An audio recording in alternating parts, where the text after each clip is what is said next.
Bismillahirrahmanirrahim. Assalamualaikum warahmatullahi wabarakatuh. Untuk pembahasan listrik statis kali ini, kita akan mendiskusikan tentang energi potensial listrik.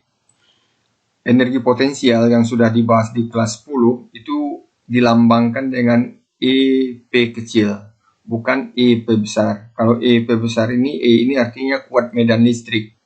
P ini titik P. Jadi EP besar ini artinya kuat medan listrik di titik P.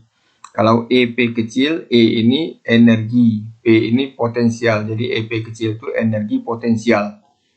Ya, di kelas 10 ini sudah energi potensial ini sudah dibahas. Berarti kalian masih paham ya apa itu energi potensial. Ya, sesuai dengan namanya ada kata potensi yang berarti kemampuan yang masih tersimpan. Maka energi potensial juga begitu.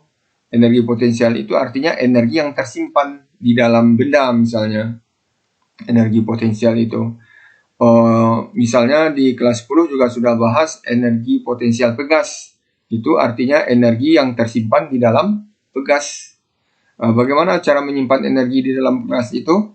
Ya, ditarik pegasnya, kita melakukan usaha untuk menarik pegas itu mengeluarkan energi. Energi yang kita keluarkan itu tersimpan di dalam pegas. Itu namanya energi potensial pegas.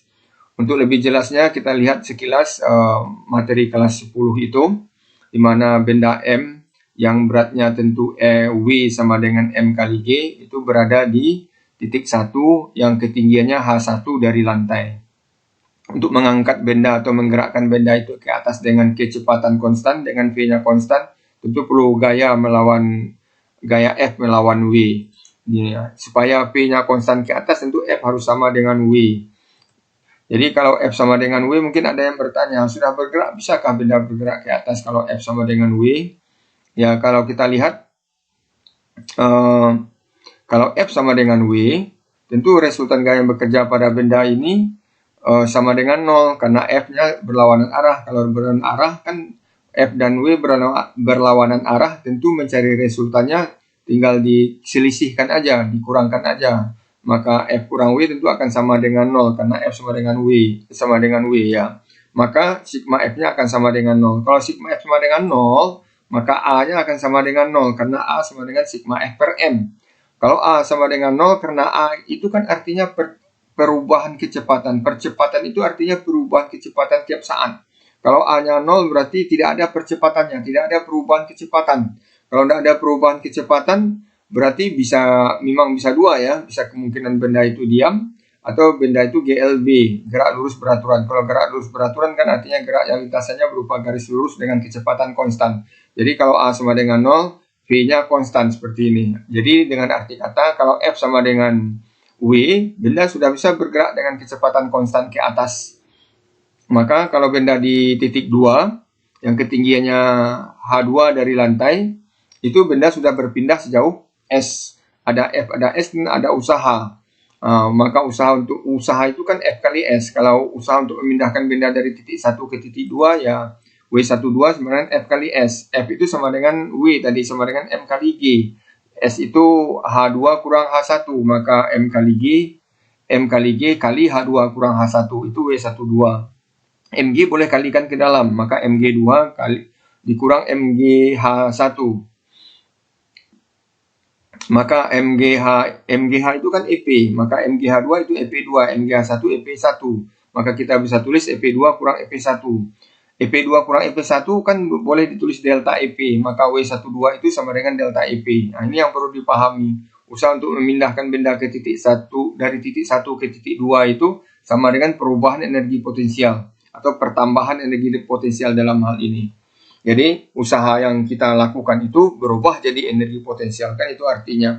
Jadi kalau kita mengangkat benda dari titik 1 ke titik 2 memerlukan energi 4 Joule misalnya, atau melakukan usaha 4 Joule, berarti kita usaha kita itu berubah menjadi energi potensial, atau usaha kita itu, energi yang kita keluarkan itu, karena energi potensial itu energi yang tersimpan dalam benda, usaha kita itu tersimpan ke dalam benda sebesar 4 Joule, sehingga energi potensialnya bertambah 4 Joule.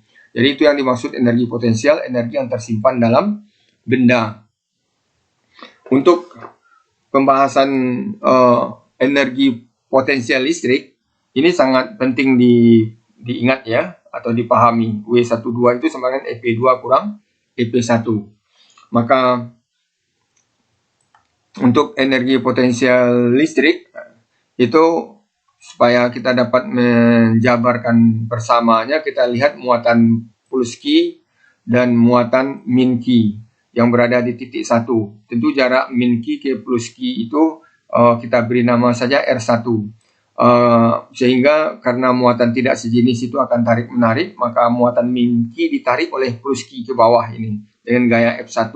Tentu F1 itu kan sama dengan merupakan, karena gaya listrik statis ini, K Q per R1 kuadrat. F1 itu kalau benda itu nanti berada di titik 2, tentu F yang berada posisinya itu R2 dari plus Q, R2-nya makin besar, tentu F2-nya nanti makin kecil. Ini F2-nya makin pendek di sini daripada F1. Berarti F2-nya kecil karena R2-nya besar. Di mana F2 itu tentu sama dengan K Q per R2 kuadrat. Karena dari titik 1 dan ke titik 2 itu gayanya berubah, maka untuk penjabaran persamaannya tentu kita perlu mencari gaya rata-ratanya. Di mana gaya rata-rata itu sama dengan akar F1 dikali F2. Jadi F rata-rata pakai garis di atasnya F-nya itu akar F1 kali F2. F1 itu kaki Q per R1 kuadrat. F2 kaki Q per R2 kuadrat. Maka kaki Q kali kaki Q diakarkan tentu kaki Q aja jadinya. Maka F rata-rata itu kaki Q per R1 kuadrat diakarkan jadi R1. R2 kuadrat diakarkan jadi R2. Maka F rata-rata itu kaki Q per R1 kali R2. Itu gaya rata-rata. Maka untuk memindahkan muatan dari titik 1 ke titik 2 itu perlu gaya F yang melawan F rata-rata ini. Karena melawan F rata-rata tentu F itu akan sama dengan min F rata-rata itu. Dan benda itu pindah ke titik 2 maka perpindahannya itu kita namakan aja delta R. Tentu delta R sama dengan R2 kurang R1. Kemudian ya delta R sama dengan R2 kurang R1 ya. Maka usaha yang dilakukan oleh gaya F melawan F rata-rata tadi itu sama dengan W21 kita beri nama kalau untuk memindahkan muatan ini dari titik 1 ke titik 2. Maka W21 itu tentu sama dengan gaya kali perpindahannya F kali delta R begitu. W12 F kali delta R. F itu sama dengan min F rata-rata tadi. Min F rata-rata itu kaki Q per R1 kali R2. Jadi ini boleh diganti dengan kaki Q per R1 kali R2. Kalau dikalikan ke dalam R2, R1 dan R2 ini dan minnya, maka R2 bertanda min, nanti R1 ini akan bertanda plus. Sehingga persamaannya menjadi kaki Q min R2 per R1 kali R2 tambah R2 per R1 kali R2. Ini tanda ini jadi plus jadinya karena di min kali min. Maka dalam hal ini tentu R2-nya bisa disederhanakan dengan R1, R2 dengan R2 ini, R1 dengan R1 bisa disederhanakan, bisa dieliminir. Sehingga ini jadi min seper R1 tambah seper R2. Maka R2-nya kita dahulukan menulisnya seper R2 kurang seper R1 jadinya penulisannya. Jadi seper R2 dikurang seper R1 dikali kaki Q. Itu jadinya W12. Kemudian kaki Q-nya boleh dimasukkan ke dalam. Ini kaki Q per R2 dikurang kaki Q per R1. Ini yang kita ulas materi kelas 10 tadi. W12 itu kan EP2 kurang EP1. Ini EP2 dikurang EP1. Jadi kaki Q per R2 boleh diganti dengan EP2. Kaki Q per R1 boleh diganti dengan EP1 seperti ini. Maka EP1 itu berarti kaki Q per R1. EP2 itu berarti kaki Q per R2 seperti ini ya. Maka EP1 itu artinya energi potensial yang dimiliki oleh muatan 1. Muatan min Q di titik 1. Yang berjarak R1 ke muatan plus Q. EP2 itu nanti energi potensial yang dimiliki oleh muatan min Q di titik 2. yang berjarak R2 K muatan plus Q, itu EP2. Kalau ini energi potensial yang dimiliki oleh muatan Q pada jarak R dari muatan Q besar ini, EP-nya tentu akan sama dengan K kali Q per R. Jadi K kali Q per R itu artinya energi potensial yang dimiliki oleh muatan Q yang berada pada jarak R dari muatan sumber atau muatan Q besar ini. Untuk mendapatkan memaknai EP itu juga bisa diperhatikan, dilihat dari usaha. Karena ada kaitan usaha dengan energi potensial, usaha untuk memindahkan muatan dari titik 1 ke titik 2. Jadi kapan usaha itu akan menjadi energi potensial? Jadi usaha itu bisa menjadi energi potensialnya. Kapan? Kalau yang usaha yang diperlukan untuk memindahkan muatan Q dari titik tak hingga ke titik yang berjarak R dari muatan Q. Jadi kapan usaha W itu jadi EP? Kalau usaha itu awalnya R-nya dari R1-nya tak hingga, kemudian R2-nya ke titik tertentu, yaitu sebesar R. Posisi 2 muatan itu ke titik tertentu, yaitu R2-nya sama dengan R. Maka W-nya akan menjadi EP. Dapat diringkas seperti ini, W12 akan menjadi EP kalau R1-nya sama dengan tak hingga dan R2-nya sama dengan R. Maka persamaan ini bisa diganti menjadi W12 itu bisa disebut EP, W12 sama dengan EP kalau R2-nya sama dengan R, R1-nya sama dengan tak hingga di sini. 1 per tak hingga itu sama dengan 0, maka EP akan sama dengan kaki kali seper R aja lagi, seperti ini, seperti di bawah lagi. Jadi EP itu kaki per R. Jadi bisa ditinjau dari perubahan energi potensialnya, bisa ditinjau dari makna usaha. Itu merupakan energi potensial itu merupakan usaha yang diperlukan untuk memindahkan muatan dari tempat tak hingga ke suatu tempat, yaitu yang dengan posisi R. Ada beberapa catatan. Yang pertama, EP itu merupakan besaran skalar. Jadi energi potensial ini merupakan besaran skalar, maka tanda min dan plus pada muatan ini nanti dimasukkan ke dalam persamaan dalam menyelesaikan persoalan, ya, dalam menyelesaikan soal-soal. Dan W12 ini merupakan energi konservatif.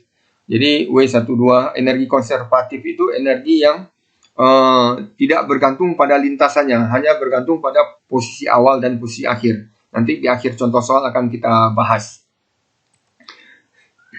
Ini contoh soalnya. Titik 1 dan titik 2 berada di sekitar partikel bermuatan Q 8 mikrokulom. Di titik 1 berada di sekitar Q, titik 2 berada di sekitar Q juga, seperti pada gambar. Tentukan energi potensial yang dialami oleh muatan Q kecil yang nilainya min 0,5 mikrokulom jika diletakkan di titik 1 dan di titik 2 ini. Kemudian yang B, usaha yang diperlukan untuk memindahkan muatan Q min 0,5 mikrokulom itu dari titik 1 ke titik 2. Berapa usaha yang diperlukan untuk memindahkannya itu. Jadi sudah bisa kita bikin, dapatkan diketahuinya data yang sudah ada. Q-nya sudah, Q besarnya sudah ada. Q yang mau dipindahkan sudah ada, yaitu min 0,5 kali 10 pangkat 6 kulom. Kemudian posisi awal itu di 3 cm atau 3 kali 10 pangkat min 2 meter. Kemudian posisi kedua nanti di 12 cm atau 12 kali 10 pangkat min 2 meter. Kemudian yang ditanya itu energi potensial di titik 1 dan titik 2. Kemudian usaha yang diperlukan untuk memindahkan muatan dari titik 1 ke titik 2. Maka persamaan ini dapat kita selesaikan. Kalau kita cari EP1-nya dulu. EP itu tadi kaki Q per R. Maka Q-nya sudah ada, Q besar dan Q kecil. R-nya kalau untuk titik 1 posisi benda 1, posisi titik 1 ke Q. Maka yaitu R1-nya 3 cm. Jadi EP1 itu tentu kaki Q per R1. Tinggal masukkan angka aja lagi. Bahwasanya K9 kali 10 pangkat 9, Q-nya 8 kali 10 pangkat min 6. Q kecilnya min. Nah, jadi di sini minnya dimasukkan. Min 0,5 kali 10 pangkat 6. R1-nya itu 3 cm atau 3 kali 10 pangkat min 2. Ini angkanya tidak sulit. 9 dengan 3 dapat 3. 8 dengan 0,5 dapat 4. 3 kali 4 itu 12. 10 pangkat 9 dengan min 2 jadi 10 pangkat 11. 10 pangkat min 6 dengan min 6 ini 10 pangkat min 12. 11 dengan min 12 itu dapat min 1. Jadi 12 kali 10 pangkat min 1 itu sama dengan 1,2 ya. 1,2 Joule pakai tanda min. Kemudian EP2 juga demikian, kaki Q per R2 tinggal masukkan angka aja lagi.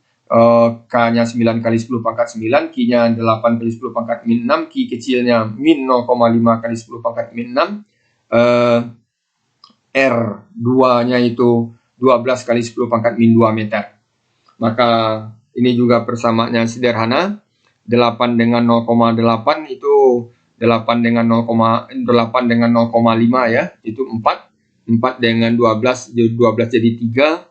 Jadi 9 bagi 3 dapat 3 jadinya. Jadi 3 kali 10 pangkat min 1 seperti tadi, atau 0,3 pakai masukkan minnya. Jadi EP2 min 0,3 Joule. Itu EP2.